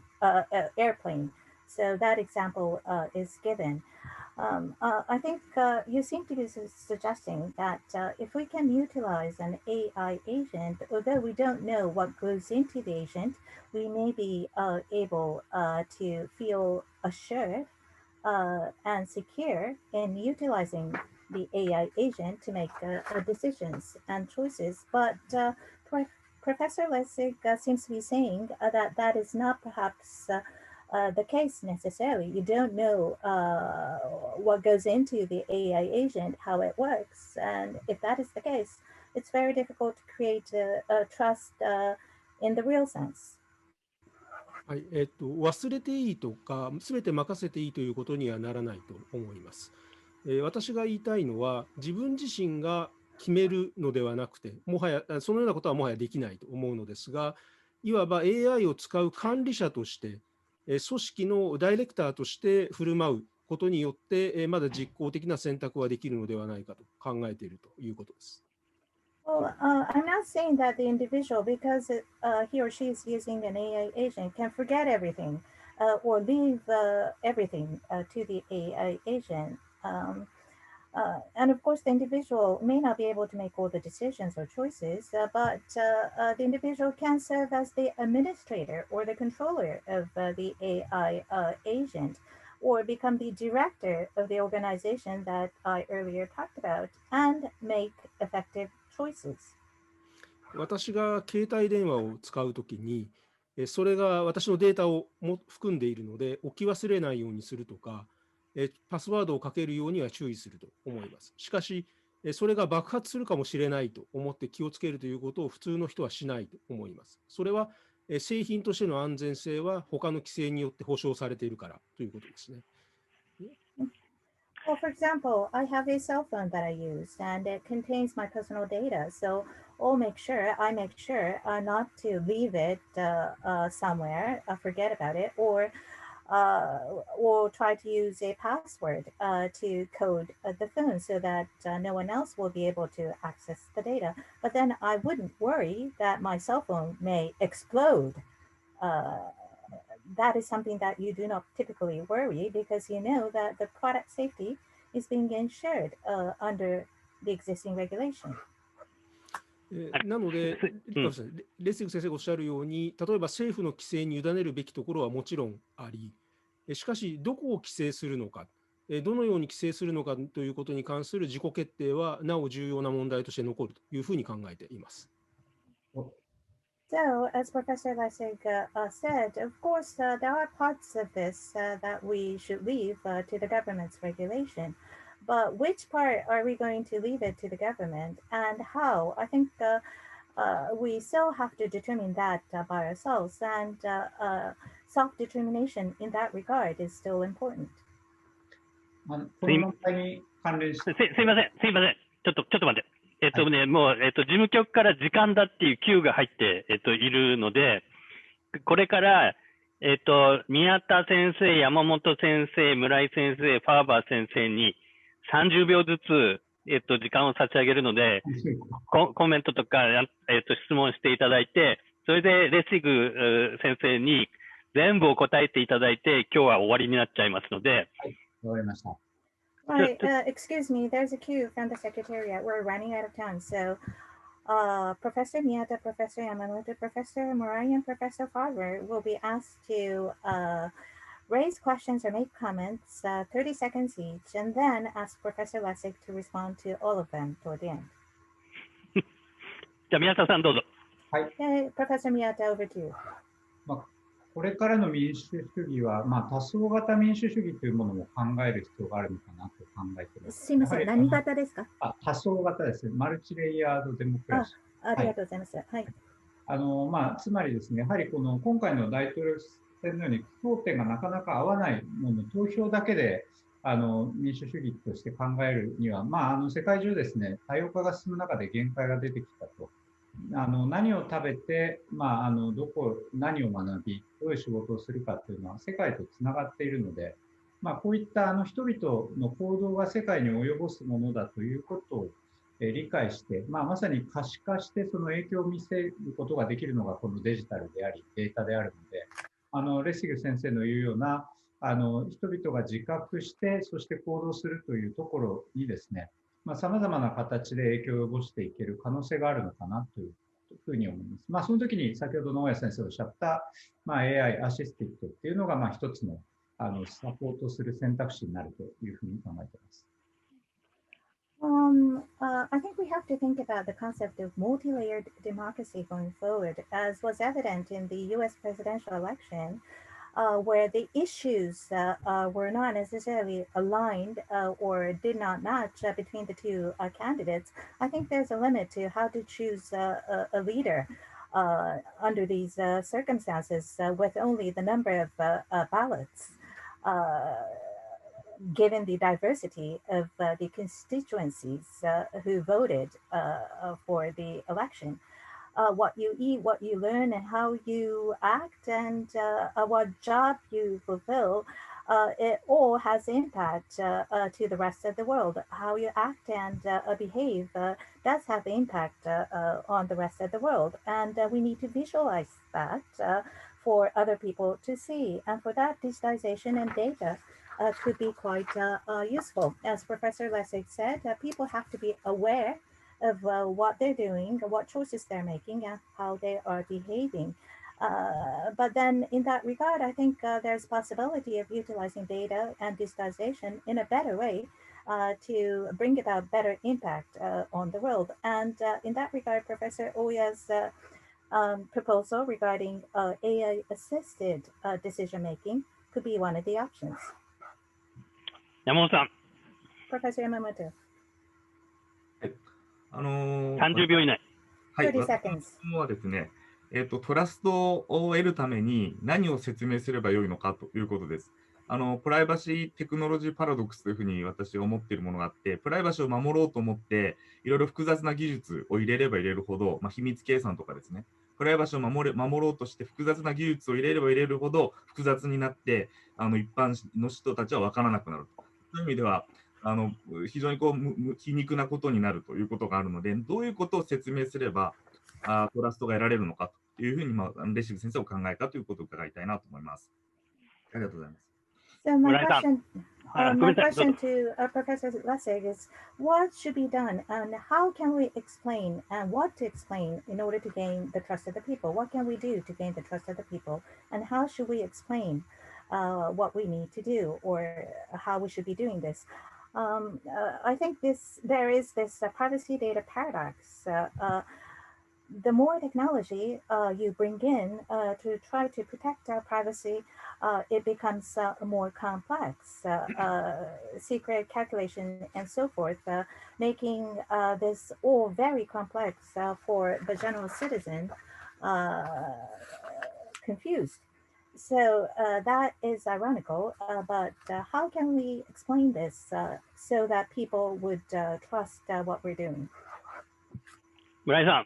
Okay, this is the very much special experience in 2020 relating to the COVID-19 in probably human being history, especially on a kind of a data, digital, and probably this is very important time. And then my question is about the relationship between the U.S. and Japan, because the government and the data relationship is going to be has been discussed with both of the countries and any other place all over the world. But this is very important that the look at this. I mean, Xiaomi coming from China, Korea, or wherever. But anyway, so the Japan-U.S. relationship, how can we start the kind of a new ideas, new discussions, new test bed or whatever between two countries? That's my question. はい、2020年というのは人類の歴史の中でコロナ禍に見舞われた特別な経験、異例の経験をしてきたわけです。その中にあってデータデジタルをいかに使っていくか、ということで非常に重要な時期に差し掛かっているというふうに思います。日米の関係について、含めて伺いたいと思います。政府とデータの関係に関しましては日米両国とも議論し、世界各地でも議論されてきて非常に重要であるわけで、ダンさんは韓国出身ですかね、中国出身ですかね、とにかくこれに関する新しいアイデアなりテストベッドなりどういうふうにしていけばよいのかということを伺いたいと思います。Farber先生。You're muted. Dr. Farber? Well, I missed the question. No, any last 30 yes. seconds? Yeah. 30 seconds, yeah. I'm always astonished at in some sense, the disconnect between the policy legal world and the technical world. And we support each other in a real sense, but we very seldom have the opportunity to talk to each other. And one of the purposes of CCRC is to establish those connects. But many of the problems that the policy people, Larry and others have enumerated, have some technical helpers. I'm not going to say solutions, but for instance, saying AI will cure our problems, produce a whole set of problems that the technology people don't understand. We don't know how to verify it. We don't know how to trust it. So there's a lot of work that has to be done between these two groups with a common aim. And I think that's an interesting opportunity. And one final comment, if I can. Obviously, the U.S., to address Jun's comment, the U.S. is in a very transient time, and dealing with the current administration is close to impossible. And the new administration is going to take time to wind up. But in fact, the universities, the academic world does communicates very effectively, and it tends to be relatively apolitical. So in fact, joint activities between academic institutions is probably the way we get this launched. はい、政策、それから法学の世界と、それから技術的な世界の間のこの乖離にいつも驚かされざるを得ないと思うんですけれども、お互い支え合っているところがあるにもかかわらず、あまり合間に、議論し合うということがない、両者ではないかというふうに思っております。で、CCRC の目的というのは、まさにその両者を引き合わせること、ではないかというふうに考えています。政策面で問題があって、で、それに対してテクノロジーのソリューションとは言いませんけれども、何か模索する機会が生まれるかもしれないということですが、一方において、例えば AI が解決策になるかもしれない、といっても、技術側では理解できないようないろんな信頼の問題とか、あるいは誰が検証を確認するのかといったような問題も片方で浮上したりする、コロナ禍において非常に面白い、そうした問題を考える機会になっているんじゃないかというふうに思っています。で、米国はと言いますと、現在移行期にあります。現政権は対応がほぼ不可能というような政権でありまして、次期政権も、そこから立ち上げていくのに時間がかかるんじゃないかと思います。その中にあって大学、学会というのは較的コミュニケーションを効果的にできる機関ではないかと思いますし、おおむねにおいて非政治的な組織であるというふうに考えますので、大学同士で何か共通の活動、共同での活動を進めていくということが取っかかりになるんじゃないかと思います。レッシグ先生、今の出た質問に全部答えてくださいとは言いませんので、ここは大事って思うところについて、大体3分ぐらいでお答えいただけたらと思いますが、いかがでしょうか。Okay, Professor Lessig, over to you. I wouldn't ask you to address all the questions raised. I shouldn't be that greedy. But if you could just focus on some of the more important aspects of the comments and the questions that were made in the next 3 minutes, please. I'm sorry, did Professor Ohya get a chance to ask a question? 大谷先生も質問されましたでしょうかね。いえ、私からは信頼とトラスト、トラストワーシーっていう概念が非常に重要だということが確認できたので大変満足しております。ありがとうございました。Well, thank you very much for asking, but I'm actually very satisfied because I was able to understand and confirm the concept regarding trust and trustworthiness. Thank you. Great. These questions are actually very related. So let's start with Professor Miyata. So I too am hopeful about the potential for data to give us a much more sophisticated human understanding of human society, and that we can facilitate a better recognition of diversity and advancing the ideals of that diversity through data.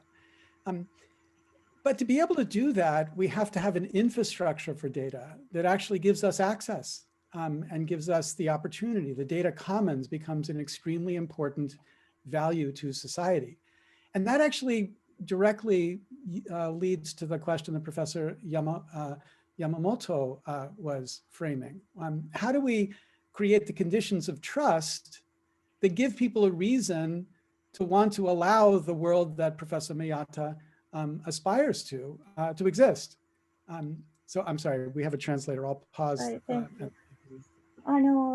いただいたご質問、それぞれ相互に関連しているんじゃないかというふうに思います。宮田先生おっしゃったように、私としても希望を持ちたいところであります。データにはそうした可能性があって、人の社会に関してより高度な人の理解につながるような、それを可能ならしめてくれるような潜在性がデータにはあるというふうに希望を持ちたいところですし、そして多様性に関しまして人々が認識を高め、またその多様性に基づいた理想に向かってデータを活用することによって邁進していくことができるんじゃないかという希望を持っています。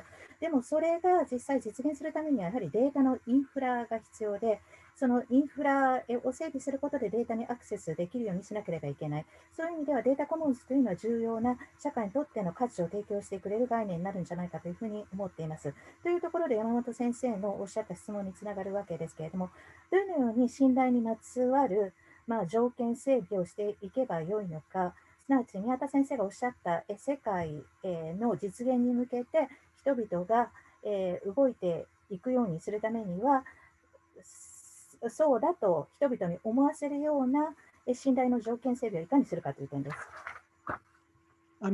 So Professor Yamamoto's question, how do we get the trust? You know, there's a part in your presentation that we didn't get to discuss, which is about the information ecology or the infrastructure for information, which has been extremely poisonous in the United States. Because the business model of the platforms, whether it's Twitter or Facebook or cable news, is to turn us into crazy people, to polarize and tribalize us so that we can't understand even basic facts of human health without seeing them through a Republican or a Democratic lens. はい、山本先生はじゃあいかに信頼を獲得できるのかというご質問だったわけですけれども、先生のプレゼンテーションの中であまり議論していなかった点が、ここで関係してくると思います。情報のエコロジーというんでしょうか、情報のインフラに関する部分で、これに関しましては、米国では本当に非常に大きな問題、深刻な問題になってしまっております。と言いますのも、プラットフォーム企業のビジネスモデル、ツイッターであれ、フェイスブックであれ、あるいはケーブルテレビであれですけれども、そのビジネスモデルゆえに、本当にクレイジーな人たちがこれだけ生まれてしまっているという現実がある。そして人を分断し、また部族化する、部族、に分けたかのように分断をしてしまうような効果が生まれてしまって、その結果として健康、保険に対する基本的なデータすらわからない人たちが生まれてしまっています。So one would have thought the right response to build trust is to do, like in the COVID context, what New Zealand and Iceland did, which was to have the political leaders say, we're turning this over to the scientists. The scientists will tell us what to do.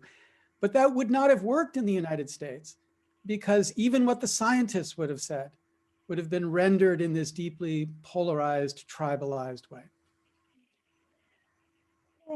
したがって、そのようなことを考えますと、正しい反応のあり方としては、信頼を醸成するために、コロナ禍においてはニュージーランド政府やアイスランド政府が行ったような対応するべきであろうと普通は考えるわけです。すなわち政治家が、では科学者の知見に従いましょう。科学者の先生たちに任せましょうということなんですが、ところが、それも米国ではうまくいっていないということです。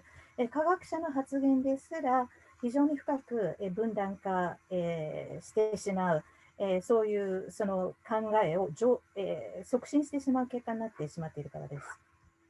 So it was a very good thing 25 years ago that Japan followed the American policy for open access to networks, which drove competition in Japan. But it would be a very bad thing for Japan to follow the current American policy around digital networks that allows this poison to become the center of public discourse. はい、ということで、25年前、日本は米国の政策に倣って、ネットワークに対するオープンアクセスということを推進してこられました。これによって、競争が生まれ、非常に良い結果になったんじゃないかというふうに思いますが、かたや現在はどうか、米国のデジタルネットワークに関する米国の政策には、日本の皆さんは従われない方が良いというふうに思います。もうあまりに毒々しい、これだけ、害が大きい結果となっているわけですから、国民のディスクールという意味でも良い結果をもたらさないんじゃないかと思います。お勧めできません。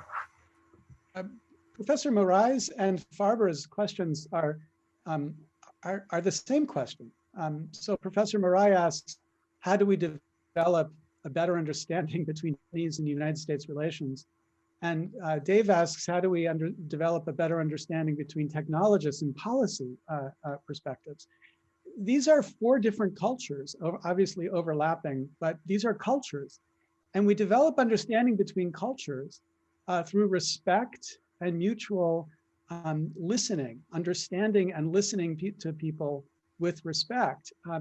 There's not been enough of that between cultures, Japan and the United States. The United States has been very arrogant in its attitudes towards every other culture, including Japan. And the same with technology and lawyers. I think lawyers are arrogant in the way the United States is arrogant about the wisdom they have relative to technologists. But we have to facilitate that conversation. And that's why this forum today, I think, is emblematic of what we need more of in the future. And so I'm very honored to have been able to participate and eager to do this whenever we can. 村井先生とファーバー先生が質問された内容は基本同じだというふうに思っています。日米間含めどのように理解を醸成していくのか、ということと、それからデーブ・ファーバー先生の方は、じゃあテクノロジストと政策立案者の間でいかにその理解を深めるのかということで、これ要は4つの文化それぞれがあって、いかにお互い相互理解を深めるかということです。もちろんオーバーラップする部分はあるんですけれども、異文化を理解するにはやはりリスペクトが必要である。お互いに傾聴し、そして理解を、リスペクトを持ってしようとする姿勢が必要です。日米の文化の違いにおいてもそうです。米国というのはそういう意味では、他者のあるいは他国の文化に対して非常に傲慢な対応をしてきた日本を含めてです。対日でも同じです。で一方、じゃあテクノロジストとそれからローや放送関係者、放送資格者の間はどうかというと、全く同じで、ローヤの方も、アメリカが日本やその他に対する傲慢さと同じような傲慢さを自分たちの知識や知恵に対し見せてきたんじゃないかというふうに思います。したがって、ここで求められるべきは、やはり相互の対話である、会話であるというふうに思うわけで、そういう意味では将来必要となってくることを象徴しているのが今回のこのフォーラムではなかったというふうに、かというふうに本当に思いますので、そういう意味ではこのフォーラムに参加させていただけまして光栄ですし、この先もぜひお願いしたいと思います。司会の力量不足で、もう本当に入り口のところで、時間が来て、もう時間超過してしまいました。Well, my apologies for my poor chairmanship. We have just run out of time. We're just at the entry point of discussions that we wanted to have, but now time is up. ただ、非常にどういう原則に基づいてデータを活用すればいいか、いうことについての、非常に有意義な議論ができたのではないかと思います。Having said so, I think we've been able to have very fruitful discussions as to what principles we should apply in utilizing data. でその中でまだ全く議論不足が、このデモクラシーをきちんと守っていくにはどうすればいいかという論点だったのかのように思います。But then we have not been able to have sufficient discussions as to how we should go about protecting democracy. でこの辺のこともまた参加していただけるという約束をいただいたように思います。But then I take it from Professor Lessig's comments that he is willing to come back again to join in future discussions with us, which is very, very pleasing. それをとても楽しみにしております。And I'm eagerly looking forward to that opportunity. チャットボックスにコメントをくださった方も含めて、今日ご参加、いただいた皆様に心からお礼を申し上げます。Now, those of you who participated, including those who made comments, questions in the chat box, I would like to extend my heartfelt thanks to all of you for taking part in this event. キムさん、じゃあ、セッションを締めてください。Now, over to Kim-san. Please close this forum. Thank you. I believe our dialogue today really raised the importance of asking how policies, systems, and infrastructure should ensure safe, trustworthy, and transparent for ethical usage of data. I think it is necessary for us to keep up with this interdisciplinary discussion across nations, across sectors, and even across generations to think and, more importantly, to take action together. And thank you so much, Professor Lessig, and all the panelists who have joined the discussion today, and everyone who's watching this event live. And hopefully we can welcome you again in Keio University in the not too distant future. Thank you very much. ありがとうございました。皆様どうもありがとうございました。政策システム、インフラでもって対応していくということの重要性が強調されたんじゃないかと思いますし、データを安心し、信頼性を持って、透明性を持って倫理的に活用していくということの重要性も議論できたというふうに思います。このような国を超えたセクター、あるいは世代を超えた学際的な議論をぜひ続けていき、共同でアクションを取っていければと思います。レッシグ先生、パネルの先生の皆様方、またオンラインで視聴くださった皆様に御礼申し上げます。将来、またそんなに遠くの将来ですけれども、再び皆様をお迎えできればと思います。ありがとうございました。どうもありがとうございました。Thank you very much. Bye bye. Thank you. Thank you.